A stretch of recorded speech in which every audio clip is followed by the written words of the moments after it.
నమస్తే. ఈరోజు మనం మాట్లాడుకోబోతున్నాం పాంక్రియాస్ సమస్య గురించి, అది ఎందుకు వస్తుందో కారణాల గురించి. దీనికి సంబంధించి మనకు వివరించడానికి మనతో పాటు ఉన్నారు national institute of gastroenterology and diseases director doctor Raghavendra Rao RV garu. వారిని అడిగి మరిన్ని వివరాలు తెలుసుకుందాం. Hello doctor. నమస్తే డాక్టర్, అసలు ఈ పాంక్రియాస్ అంటే ఏంటి, అది ఎందుకు వస్తుంది? మనకి ముఖ్యంగా జీర్ణ వ్యవస్థలో మనకి చాలా ఇంపార్టెంట్ గ్లాండ్గా చెప్పబడేది ప్యాన్క్రియాస్ గ్లాండ్. ప్యాన్క్రియాస్ గ్లాండ్ అనేది మన తిన్న ఆహారంలో ఉన్నటువంటి అన్ని పదార్థాలని కూడా జీర్ణం చేసేటువంటి ముఖ్యమైన ఎంజైమ్స్ని ప్రొడ్యూస్ చేస్తూ ఉంటుంది. మనం తిన్న ఆహారంలోని కార్బోహైడ్రేట్స్ కానివ్వండి, ప్రోటీన్స్ కానివ్వండి, కొలెస్ట్రాల్ కానివ్వండి, ఆయిల్స్ కానివ్వండి, ఇవన్నీ కూడా డైజెస్ట్ చేయడానికి అవసరమైనటువంటి ఎంజైమ్స్ అన్నీ కూడా మనకి ప్యాన్క్రియాస్ గ్లాండ్ నుంచే వస్తాయి. ఇవి మన ఇంటెస్టైన్స్లోకి వచ్చి మనం తిన్న ఆహారంతో మిక్స్ అయ్యి దాన్ని డైజెస్ట్ చేయడానికి తోడ్పడుతూ ఉంటాయి. ఇదే కాకుండా మనకి శరీరంలో ఒకసారి ఆహారం జీర్ణమైన తర్వాత శరీరంలో గ్లూకోజ్ లాగా సర్క్యులేట్ అవుతూ ఉంటుంది. సో బ్లడ్లో ఉండేటువంటి గ్లూకోజ్ స్థాయిని కూడా ముఖ్యంగా ఈ ప్యాన్క్రియాస్ గ్లాండ్ నుంచి ఉత్పత్తి అయ్యేటువంటి హార్మోన్స్ అవి నియంత్రణ చేస్తూ ఉంటాయి. సో ఈ విధంగా ప్యాన్క్రియాస్ అనేది మన శరీరంలో తిన్న ఆహారాన్ని డైజెస్ట్ చేయడానికి ఒకవైపు, డైజెస్ట్ అయినటువంటి ఆహారం నుంచి వచ్చినటువంటి గ్లూకోజ్ స్థాయిని నిర్ధారించేటువంటి హార్మోన్స్ని ప్రొడ్యూస్ చేసే ఎండోక్రైన్ విభాగాన్ని కూడా, రెండింటినీ కూడా ఈ రెండు విధాలుగా కూడా ఈ విధంగా పనిచేస్తూ ఉంటుంది. అయితే డాక్టర్, ఈ పాంక్రియాస్లో వచ్చే కామన్ సమస్యలు ఏంటి? ప్యాన్క్రియాస్లో మనకి కామన్గా చూసేటువంటి సమస్యల్ని 3 రకాలుగా చెప్పుకోవచ్చు. ఒకటి ప్యాన్క్రియాస్లో వచ్చేటువంటి వాపు, దీన్నే అక్యూట్ ప్యాన్క్రియాటైటిస్ అంటాం. రెండోది ప్యాన్క్రియాస్ గ్లాండ్ బాగా ష్రింక్ అయిపోయి ప్యాన్క్రియాస్ గ్లాండ్ లోపల స్టోన్స్ ఫామ్ కావడం, అంటే రాళ్ళు ఏర్పడము, లేకపోతే ప్యాన్క్రియాస్ యొక్క డక్ట్స్ ఏవైతే ఉంటాయో, ఈ జ్యూసెస్ని తీసుకొని వచ్చేటువంటి డక్ట్స్ ఏవైతే ఉంటాయో వాటిల్లో పూడికలు ఏర్పడడం, స్ట్రిక్చర్స్. సో దీన్ని మనము క్రానిక్ ప్యాన్క్రియాటైటిస్ అంటాం. ఇదే కాకుండా శరీరంలోని మిగిలిన భాగాల్లో వచ్చినట్టే ప్యాన్క్రియాస్ గ్లాండ్లో కూడా క్యాన్సర్స్ వచ్చే అవకాశం కూడా ఉంటుంది. సో ఈ విధంగా acute pancreatitis, chronic pancreatitis, pancreatic cancer, ఈ 3 విధాలుగా మనం ప్యాన్క్రియాస్లో వచ్చే సమస్యల్ని చూసుకోవచ్చు. అయితే ఈ అక్యూట్ ప్యాంక్రియాటిటిస్ కారణాలు ఏంటి డాక్టర్? సాధారణంగా అక్యూట్ ప్యాన్క్రియాటైటిస్ అనేది ఏంటి అంటే ఉన్నట్టుండి ప్యాన్క్రియాస్లో వాపు రావడం.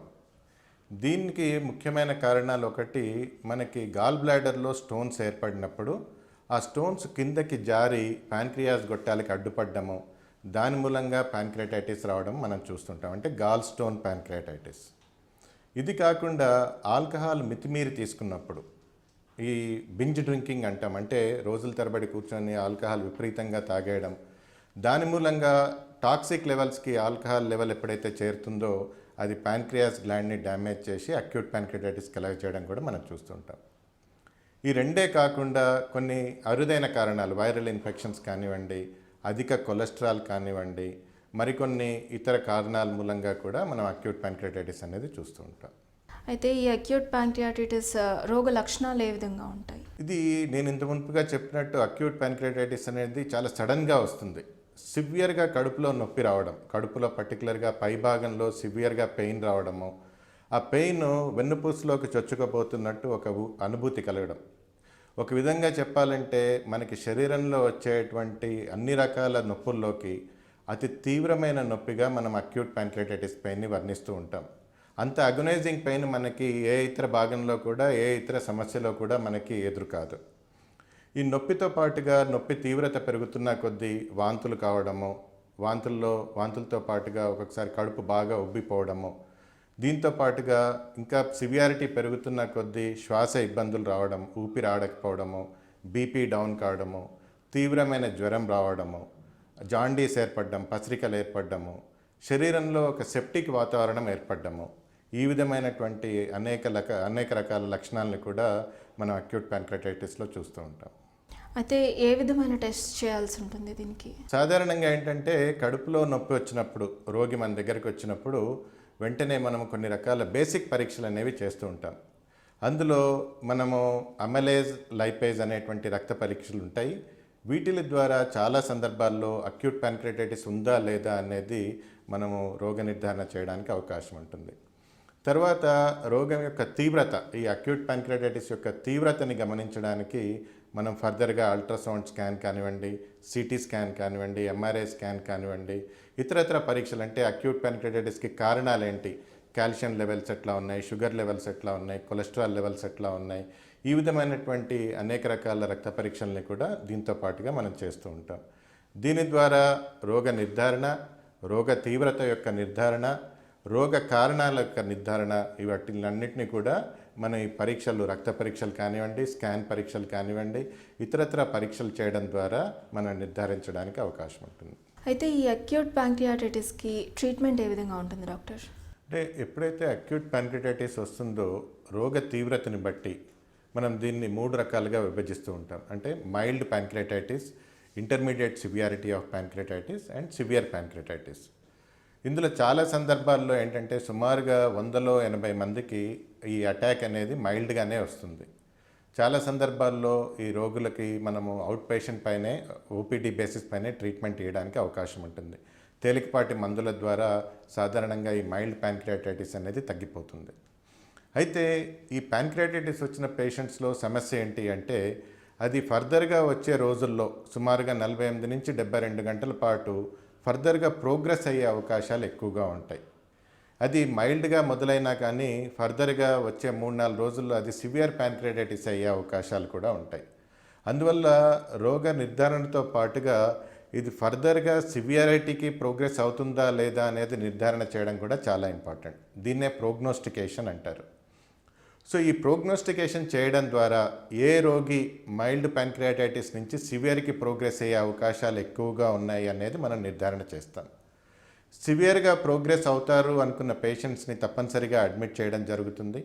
అడ్మిట్ చేసిన తర్వాత వాళ్ళలో కొన్ని రకాల మందులు అవసరాన్ని బట్టి ఐవీ యాంటీబయాటిక్స్ కానివ్వండి, ఇతరత్ర మందులు కానివ్వండి, మనం వీళ్ళలో ఇవ్వడం జరుగుతూ ఉంటుంది. ఈ సివియారిటీ పెరుగుతున్న కొద్దీ రోగికి సపోర్టివ్ ట్రీట్మెంట్ అనేది చాలా అవసరం.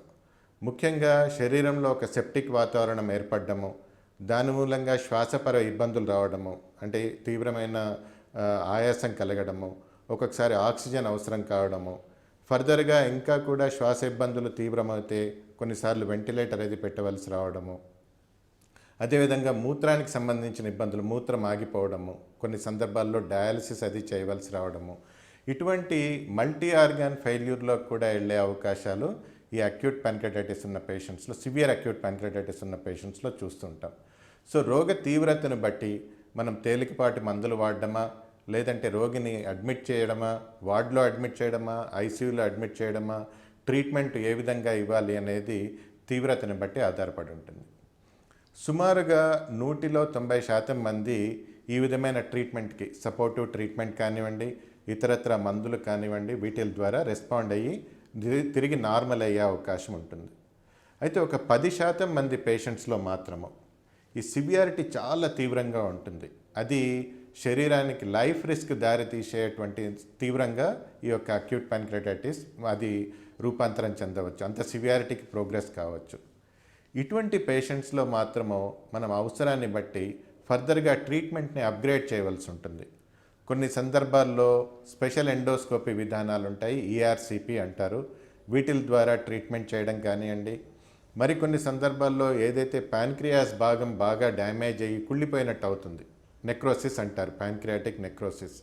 ఇటువంటి నెక్రోటిక్ టిష్యూని మనము కొన్ని రకాల ఎండోస్కోపీ పద్ధతుల ద్వారా కానివ్వండి, లేకపోతే రేడియలాజికల్ పద్ధతుల ద్వారా కానివ్వండి, అవసరాన్ని బట్టి ఆపరేషన్ ద్వారా కూడా కొన్ని సందర్భాల్లో ఈ యొక్క నెక్రోటిక్ పార్ట్ని మనం పూర్తిగా తొలగించాల్సి ఉంటుంది. లేదంటే నెక్రోటిక్ పార్ట్లో ఇన్ఫెక్షన్ బాగా ముదిరి అది ఫర్దర్గా శరీరాన్ని పూర్తిగా కూడా డ్యామేజ్ చేసేటువంటి అవకాశం ఉంటుంది. ఈ ఆపరేషన్స్ కూడా, అంటే దీన్ని ప్యాంక్రియాటిక్ నెక్రోసెక్టమీ అంటారు, ఈ ఆపరేషన్స్ కూడా మనం చాలా సందర్భాల్లో లాప్రోస్కోపీ పద్ధతుల ద్వారా, అంటే పెద్ద ఘాటు లేకుండా చిన్నపాటి హోల్స్ పెట్టి దాని ద్వారా కూడా తీయడానికి అవకాశం ఉంటుంది. సో ఈ విధంగా రోగ తీవ్రతని బట్టి మనము మందులు, కొన్ని రకాల ఎండోస్కోపీ పద్ధతులు, అవసరాన్ని బట్టి మేజర్ ఆపరేషన్స్ కూడా ఈ అక్యూట్ ప్యాంక్రియాటిస్ పేషెంట్స్లో చేయడం జరుగుతూ ఉంటుంది. ఓకే డాక్టర్, అయితే నెక్స్ట్ క్రానిక్ ప్యాంక్రియాటిస్ అన్నారు కదా, అది ఏ విధంగా వచ్చే అవకాశాలు ఉన్నాయి, దానికి గల కారణాలు ఏ విధంగా ఉంటాయి? క్రానిక్ ప్యాంక్రియాటిస్కి వచ్చేప్పటికి ఏమవుతుందంటే చాలా సందర్భాల్లో దీని యొక్క కారణం స్పెసిఫిక్గా చెప్పడానికి కొందరిలో వీలు పడదు. సాధారణంగా ఇది మనకి 30 నుంచి 50 ఏళ్ల మధ్య వయసు వాళ్ళలో క్రానిక్ ప్యాంక్రియాటైటిస్ అనేది చూస్తూ ఉంటాం. ఆల్కహాల్ దీర్ఘకాలం తీసుకోవడం మూలంగా, అంటే ఎక్కువ రోజులు ఎక్కువ మోతాదులో ఆల్కహాల్ తీసుకోవడం మూలంగా ఈ యొక్క pancreas gland over a period of time పూర్తిగా డ్యామేజ్ అయిపోయి దాని పనితీరు తగ్గిపోవడము, దాని యొక్క సైజు బాగా తగ్గిపోవడము, ప్యాన్క్రియాస్ గ్లాండ్ చేయాల్సిన పనులను పూర్తిగా చేయలేకపోవడం మనం చూస్తూ ఉంటాం.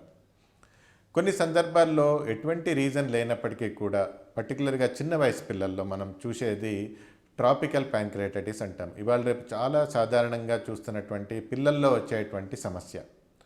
దీనికి స్పెసిఫిక్ రీజన్ అంటూ మనం చెప్పలేము. అది కొన్ని రకాల ఆహార లోపాల, కొన్ని రకమైన జన్యుపరమైన లోపాల, లేకపోతే మరి ఇతరైన కారణమా అనేది చెప్పడము స్పెసిఫిక్గా మనకి ఇంతవరకు కూడా తెలియదు.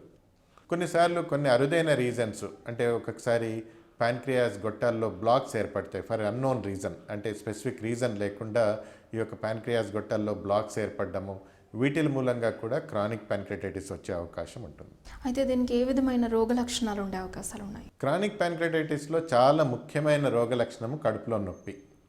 ఇన్ఫ్యాక్ట్ మనకి ప్యాన్క్రియాస్ గ్రంథికి సంబంధించి ఏ ఇబ్బంది అయినా కానీ, అది అక్యూట్ ప్యాంక్రియాటైటిస్ కానివ్వండి, క్రానిక్ ప్యాంక్రియాటైటిస్ కానివ్వండి, మరే ఇతర ఇబ్బంది అయినా కానీ చాలా ప్రస్ఫుటంగా మనకి కనిపించేటువంటి రోగ లక్షణము కడుపులో నొప్పి.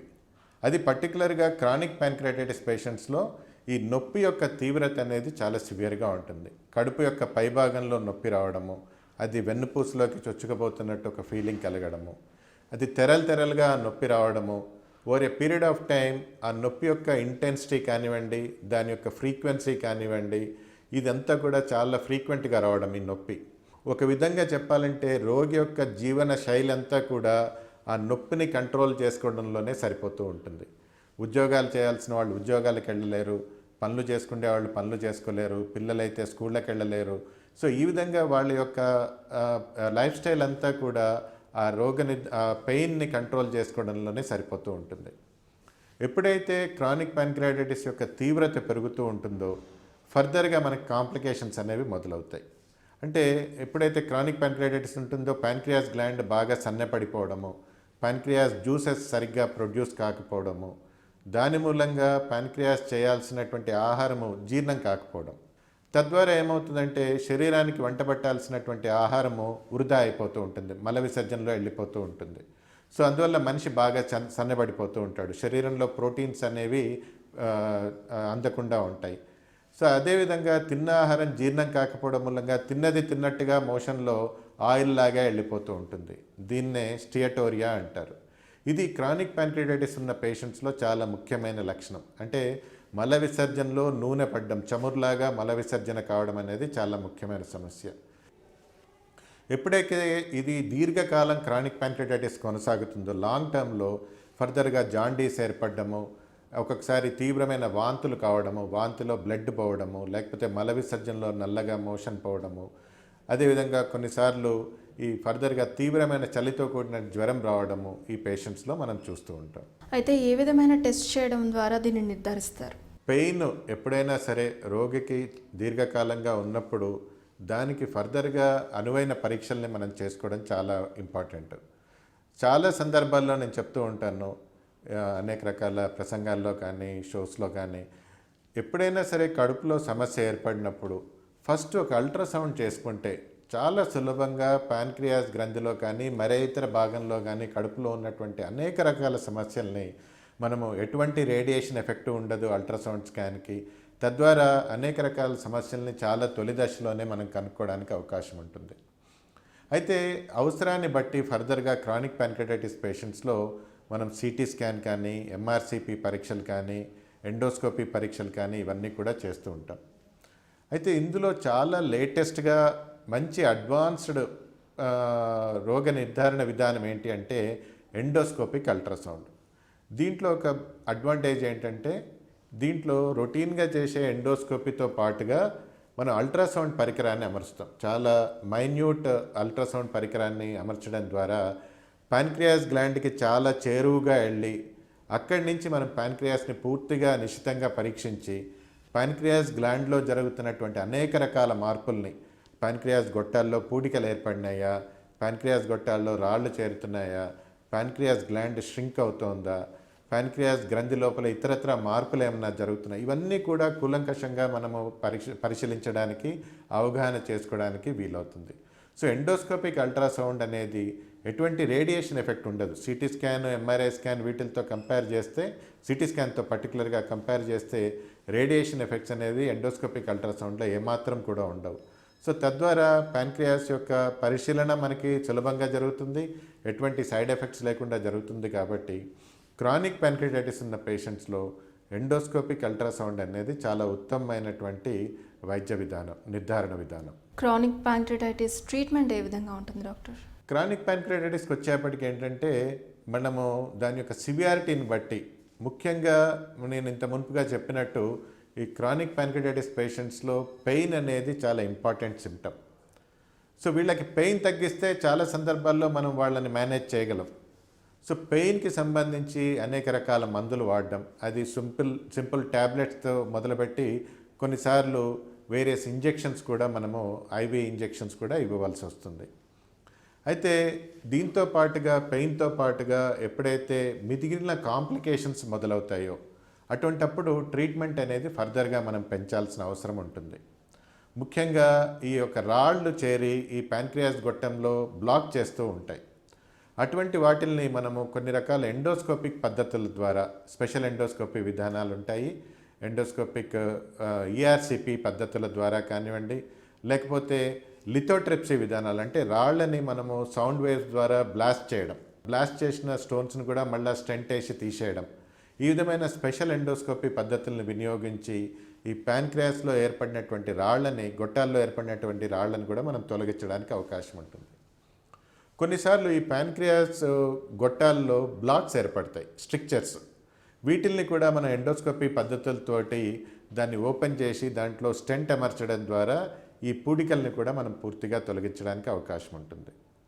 మరికొన్నిసార్లు ఈ ప్యాన్క్రియాస్ గ్లాండ్లో ఉన్నటువంటి ఈ రాళ్ళని కానీ ఈ పూడికల్ని కానీ మనము ఆపరేషన్ ద్వారా, అంటే ఎల్పిజే ఆపరేషన్ అంటాం దీన్ని, ఈ ఎల్పిజే ఆపరేషన్ ద్వారా దీన్ని పూర్తిగా తొలగించి తిరిగి నార్మల్గా ప్యాన్క్రియాస్ జ్యూసెస్ అన్నీ మనకి ఇంటెస్టైన్లోకి చేరేటట్టు కూడా ఏర్పాటు చేయవచ్చు. అదేవిధంగా కొన్ని సందర్భాల్లో మనం ఇంకా దీనికంటే కూడా అడ్వాన్స్డ్ ఆపరేషన్స్, ప్యాన్క్రియాటెక్టమీ ఆపరేషన్స్ కానివ్వండి, ఇతరత్ర ఆపరేషన్స్ కూడా మనం కొన్నిసార్లు అవసరాన్ని బట్టి లాప్రోస్కోపీ పద్ధతులతో కూడా ఈ క్రానిక్ ప్యాన్క్రియాటైటిస్కి సర్జరీస్ చేయడానికి అవకాశం ఉంటుంది. సో రోగం యొక్క తీవ్రతను బట్టి మందులు వాడుకోవడము, కొన్నిసార్లు ఎండోస్కోపీ పద్ధతుల ద్వారా దీనికి ట్రీట్మెంట్ చేయడము, అవసరాన్ని బట్టి లాప్రోస్కోపీ కానీ ఓపెన్ ఆపరేషన్ విధానాల ద్వారా ఈ ప్యాన్క్రియాస్కి గొట్టాలకి కానీ ప్యాన్క్రియాస్ డక్ట్కి ఆపరేషన్ చేయడము, ఈ విధమైనటువంటి అనేక రకాల ట్రీట్మెంట్ విధానాలు అనేవి మనకి ఈ యొక్క ప్యాన్క్రియాటైటిస్, క్రానిక్ ప్యాన్క్రియాటైటిస్ పేషెంట్స్కి అందుబాటులో ఉన్నాయి. అయితే దీంట్లో చాలా ఇంపార్టెంట్ ఏంటంటే ఈ యొక్క క్రానిక్ ప్యాన్క్రియాటైటిస్ సమస్యని ముఖ్యంగా ఇది ఒక వ్యక్తి ద్వారా అయ్యేటువంటి ట్రీట్మెంట్ కాదు, ఇది ఒక డాక్టర్ తోటి అయ్యేటువంటి ట్రీట్మెంట్ కాదు. ఎందుకంటే ఈ పేషెంట్స్కి లాంగ్ టర్మ్లో మ్యాక్సిమం బెనిఫిట్ ఏది ఇస్తుంది, ఏ ట్రీట్మెంట్ ఇస్తుంది, మందులు ఇస్తాయా, ఎండోస్కోపీ విధానాలు ఇస్తాయా, ఆపరేషన్ విధానం ఇస్తుందా అనేది ఒక టీమ్ ఆఫ్ డాక్టర్స్ అంతా కూడా కలిసి రోగికి at various stages of the life, at various stages of time మనము వీ హ్యావ్ టు ట్రీట్మెంట్ అనేది మనం మోడిఫై చేయాల్సిన అవసరం ఉంటుంది. ఇది గుర్తించే మనము ఇక్కడ national institute of gastroenterology and liver disease ఏదైతే ఉందో బంజారా హిల్స్లో ఈ యొక్క సమస్యకి, ప్యాన్క్రియాస్ సమస్యలు కానివ్వండి, లివర్ సమస్యలు కానివ్వండి, వీటిలన్నిటికీ అధునాతన పరికరాలను అమర్చడమే కాకుండా ఒక టీమ్ ఆఫ్ డాక్టర్స్, ఒక టీం వర్క్ ద్వారా ఈ యొక్క రోగులందరినీ కూడా కేస్ టు కేస్ బేసిస్ పైన ప్రతి ఒక్క రోగిని అన్ని యాంగిల్స్లో కూడా, అన్ని కోణాల్లో కూడా మనము చూసుకొని అవసరాన్ని బట్టి మనము మందులు, ఎండోస్కోపీ పద్ధతులు, ఆపరేషన్ విధానాల ద్వారా ట్రీట్మెంట్ చేయడం జరుగుతూ ఉంటుంది. అయితే నెక్స్ట్ ప్యాంక్రియాస్లో క్యాన్సర్స్ వస్తాయన్నారు కదా డాక్టర్, క్యాన్సర్స్ రావడానికి గల కారణాలు ఏంటి? శరీరంలో ఏ భాగంలో అయినా సరే ఎప్పుడైతే ఆ భాగంలో గడ్డలు ఏర్పడతాయో, క్యాన్సర్ గడ్డలు అనేవి, అట్లే ప్యాన్క్రియాస్ గ్లాండ్లో కూడా క్యాన్సర్స్ వచ్చే అవకాశం ఉంటుంది. అయితే ప్యాన్క్రియాస్ గ్లాండ్లో ఒక ప్రత్యేకత ఏంటి అంటే చాలా సందర్భాల్లో మనం క్యాన్సర్ అనేది ఒక గడ్డ రూపంలో చూస్తాం. వేరేస్ ప్యాన్క్రియాస్కి వచ్చేప్పటికీ ఇది వివిధ రూపాల్లో, భిన్న రూపాల్లో క్యాన్సర్ అనేది వస్తూ ఉంటుంది ప్యాన్క్రియాస్లో. ఆ క్యాన్సర్ అనేది ఒక గడ్డలాగా ఉండవచ్చు, ఒక నీటి బుగ్గ రూపంలో ఉండొచ్చు, సిస్టిక్ నియోప్లాజమ్స్ అంటాము, చిన్న చిన్న కణుతుల్లాగా ఉండొచ్చు, న్యూరో ఎండోక్రైన్ ట్యూమర్స్ అంటాము. సో ఈ విధంగా అనేక రకాల రూపాల్లో మనకి ప్యాంక్రియాస్ గ్లాండ్లో క్యాన్సర్ అనేది వస్తూ ఉంటుంది. చాలా సందర్భాల్లో ఈ రకమైన క్యాన్సర్లు ఎందుకు వస్తాయి ప్యాంక్రియాస్లో అనేది చెప్పడం చాలా కష్టం. అగైన్ మనకి ఆల్కహాల్ మూలంగా ప్యాంక్రియాస్ గ్లాండ్ కనుక డ్యామేజ్ అవుతాయి, అంటే క్రానిక్ ప్యాంక్రియాటైటిస్, ఇంతకు మునుపు మాట్లాడినట్టు క్రానిక్ ప్యాంక్రియాటైటిస్ ఉంటే ఇటువంటి రోగుల్లో క్యాన్సర్ వచ్చే అవకాశం ఎక్కువగా ఉంటుంది. అదేవిధంగా స్మోకింగ్, టొబాకో చూయింగ్ కానివ్వండి, స్మోకింగ్ కానివ్వండి, పొగ తాగడం మూలంగా కూడా లాంగ్ టర్మ్లో ప్యాంక్రియాస్లో క్యాన్సర్స్ వచ్చే అవకాశం ఉంటుంది. కొన్ని రకాల ఆహార లోపాలు, కొన్ని రకమైనటువంటి జన్యుపరమైన మార్పులు, జెనెటిక్ డిఫెక్ట్స్ కానివ్వండి, జెనెటిక్ మ్యూటేషన్స్ కానివ్వండి, వీటిల మూలంగా కూడా ప్యాంక్రియాస్లో క్యాన్సర్ వచ్చే అవకాశం ఉంటుంది. అయితే ఈ క్యాన్సర్ యొక్క రోగ లక్షణాలు ఏ విధంగా ఉండే అవకాశాలు ఉన్నాయి? ప్యాంక్రియాస్ గ్లాండ్లో రోగ లక్షణాలు అనేవి అన్ఫార్చునేట్లీ పర్టికులర్గా మన కంట్రీలో, మన భారతదేశంలో చాలా రోగం ముదిరేంత వరకు కూడా రోగ లక్షణాలు బయటపడవు.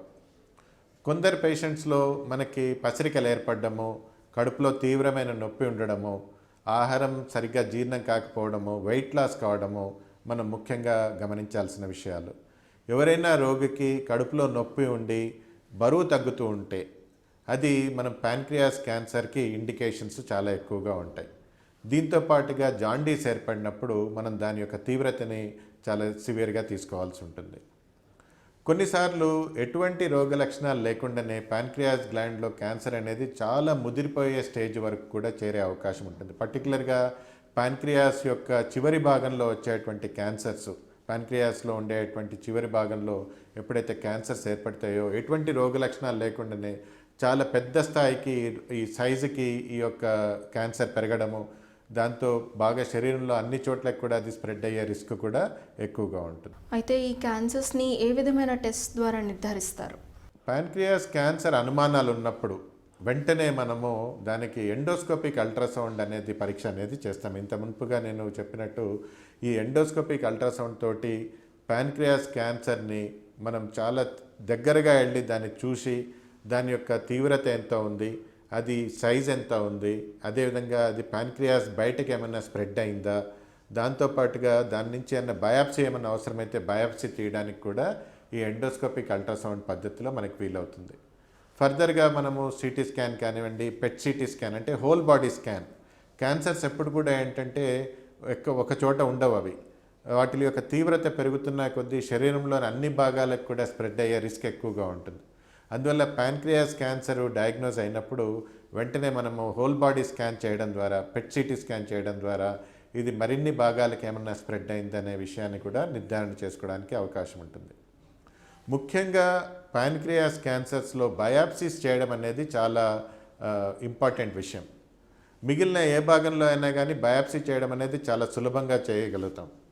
లివరు, ప్యాంక్రియాస్కి వచ్చేటప్పటికి వీటిల్లో క్యాన్సర్ నిర్ధారణ చేయడానికి బయాప్సీ అనేది కొన్ని సెలెక్టివ్ కేసెస్లోనే మనం యూజ్ చేస్తుంటాం. అన్ని కేసుల్లో కూడా రొటీన్గా బయాప్సీ చెయ్యం. పర్టికులర్గా ప్యాంక్రియాస్లోకి వచ్చేటప్పటికి ఏంటంటే ఆ బయాప్సీని మనము ఎండోస్కోపీ ద్వారానే చేయవలసిన అవసరం ఎంతైనా ఉంది. బయట నుంచి కనుక బయాప్సీ చేస్తే ఫర్దర్గా అది కాంప్లికేట్ అయ్యే రిస్క్ ఎక్కువగా ఉంటుంది. కాబట్టి ఈ ఎండోస్కోపిక్ అల్ట్రాసౌండ్ విధానం ద్వారా బయాప్సీ చేసే అవకాశం మెరుగ్గా ఉంటుంది, దాని రిజల్ట్ బెటర్గా ఉంటుంది, సైడ్ ఎఫెక్ట్స్ తక్కువగా ఉంటాయి. కాబట్టి ఈ యొక్క విధానాన్ని మనము national institute of gastroenterology and liver డిసీజెస్లో కూడా అన్ని రోగులకి కూడా ప్యాంక్రియాస్ క్యాన్సర్ ఉన్నప్పుడు ఎండోస్కోపిక్ అల్ట్రాసౌండ్ పద్ధతి ద్వారా మాత్రమే బయాప్సీస్ చేయడం ద్వారా ఆ బయాప్సీస్లో వచ్చేటువంటి కాంప్లికేషన్స్ని మనం ప్రివెంట్ చేయడానికి అవకాశం ఉంటుంది. అయితే ఈ ప్యాంక్రియాస్ క్యాన్సర్స్ ట్రీట్మెంట్స్ ఏ విధంగా ఉంటాయి? ప్యాంక్రియాస్ క్యాన్సర్ కానివ్వండి, జీర్ణ వ్యవస్థలో ఏ క్యాన్సర్ అయినా కానివ్వండి, లివర్ క్యాన్సర్ కానివ్వండి, పేగు క్యాన్సర్ కానివ్వండి, వీటిలన్నిటికీ కూడా ఎప్పుడైనా సరే మనం రాడికల్ ఆపరేషన్ చేస్తేనే పూర్తిగా క్యూర్ చేయడానికి అవకాశం ఉంటుంది. అందువల్ల ఈ క్యాన్సర్ని మనం ఎంత ఎర్లీగా పికప్ చేస్తే అంత త్వరగా మనం ట్రీట్మెంట్ చేయడానికి అవకాశం ఉంటుంది. సో ప్యాంక్రియాస్ క్యాన్సర్కి కూడా మనం వీలైనంత త్వరగా కనుక రాడికల్ ఆపరేషన్ నిర్వహిస్తే పూర్తిగా క్యాన్సర్ని మనం రూపుమాపడానికి, క్యూర్ చేయడానికి అవకాశం ఉంటుంది. ఫర్దర్గా క్యాన్సర్ యొక్క స్టేజ్ని బట్టి మనం కీమోథెరపీ ఇవ్వడము లేకపోతే రేడియేషన్ పద్ధతులు ఇవ్వడం కూడా కొన్ని సందర్భాల్లో అవసరం ఉంటుంది. అసలు ఈ డైజెస్టివ్ సిస్టంలో ఈ ప్యాంక్రియాస్ సమస్యలు రాకుండా ఉండాలంటే ఏ విధమైన జాగ్రత్తలు తీసుకోవాలి? ఇది చాలా ఇంపార్టెంట్. ఎందువల్లంటే చాలా సందర్భాల్లో మనం చూసేది పర్టికులర్గా అక్యూట్ ప్యాన్క్రియాటైటిస్ కానివ్వండి, ఈ యొక్క ప్యాన్క్రియాటిక్ క్యాన్సర్స్ కానివ్వండి, వీటిలన్నింటినీ కూడా మనం కొన్ని జాగ్రత్తలు తీసుకోవడం ద్వారా, మన యొక్క జీవన సరళిని మార్చుకోవడం ద్వారా మనం ప్రివెంట్ చేయడానికి అవకాశం ఉంటుంది. పర్టికులర్గా ఆల్కహాల్కి ఎంత దూరంగా ఉంటే ప్యాన్క్రియాస్ ఆరోగ్యం అంత బాగుంటుంది. స్మోకింగ్కి దూరంగా ఉంటే మనం ప్యాన్క్రియాస్ క్యాన్సర్ని అవాయిడ్ చేయడానికి అవకాశం ఉంటుంది.